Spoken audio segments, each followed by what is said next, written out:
Hi friends, vegetable kurma தான் பார்க்க போகிறோம். வெஜிடபிள் குருமா என்ன தான் நம்ம செஞ்சாலும் திக்காகவும் டேஸ்ட்டாகவும் வரவே வராது. வெஜிடபிள் குருமா எப்படி செய்கிறது, வெஜிடபிள் குருமாவோட ரகசியம் என்னன்னு தான் நம்ம இந்த வீடியோவில் பார்க்க போகிறோம். இப்போ நம்ம செய்கிற குருமா திக்காகவும் டேஸ்ட்டாகவும் இருக்கும். அதே சமயம் இந்த குருமா சாதத்துக்கும் அருமையாக இருக்குங்க. அது மட்டும் இல்லாமல் இது சப்பாத்தி பரோட்டாக்கு நல்ல டேஸ்ட்டை எடுத்து கொடுக்குங்க. இப்போ தான் முதல் முறையாக இந்த வீடியோ பார்க்குறீங்கன்னா சப்ஸ்கிரைப் பண்ணிவிட்டு பாருங்கள். அப்போ தான் இதில் போடுற பயனுள்ள தகவலை நீங்கள் தெரிஞ்சுக்க முடியும். வாங்க வீடியோக்குள்ளே போகலாம்.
வெஜிடபிள் குருமாவோட ரகசியமே இந்த தேங்காய் பேஸ்ட்டு தான். இந்த தேங்காய் பேஸ்ட்டை நம்ம சேர்க்கும் போது தான் அவ்வளோ ருசியாகவும் மணமாகவும் இருக்குங்க.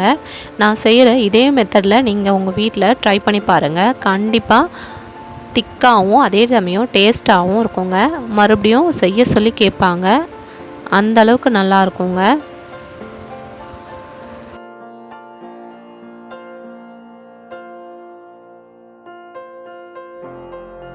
குருமா இறக்கிறதுக்கு முன்னாடி கொத்தமல்லி தலையை தூவிட்டு அதுக்கப்புறம் நீங்கள் இறக்குனீங்கன்னா மணமாகவும் ருசியாகவும் இருக்கும். ட்ரை பண்ணி பாருங்கள். இந்த வெஜிடபிள் குருமாவில் மினரல்ஸ் அதிகமாக இருக்குது. இது உடம்புக்கு ரொம்ப நல்லது. வெஜிடபிள் குருமா செய்ய தெரியாத பிகினர்ஸ் கூட இதை பார்த்து தெரிஞ்சுக்கலாம்.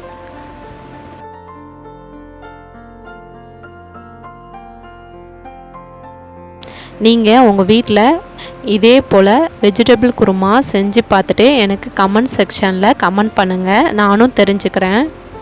என்ன ஃப்ரெண்ட்ஸ், வெஜிடபிள் குருமா எப்படி செய்கிறதுன்னு பார்த்தீங்களா? உங்களுக்கு இந்த வீடியோ பிடிச்சிருக்கும்னு நினைக்கிறேன். இது போல் பயனுள்ள தகவலை தெரிஞ்சுக்க கஸ்தூரி பார்ட்னர் சேனலை சப்ஸ்கிரைப் பண்ணுங்கள். இந்த வீடியோ உங்களுக்கு பிடிச்சிருந்தா ஒரு லைக் கொடுங்க. உங்கள் ஃப்ரெண்ட்ஸ் அண்ட் ஃபேமிலிக்கு ஷேர் பண்ணுங்கள். தேங்க்ஸ் ஃபார் வாட்சிங்.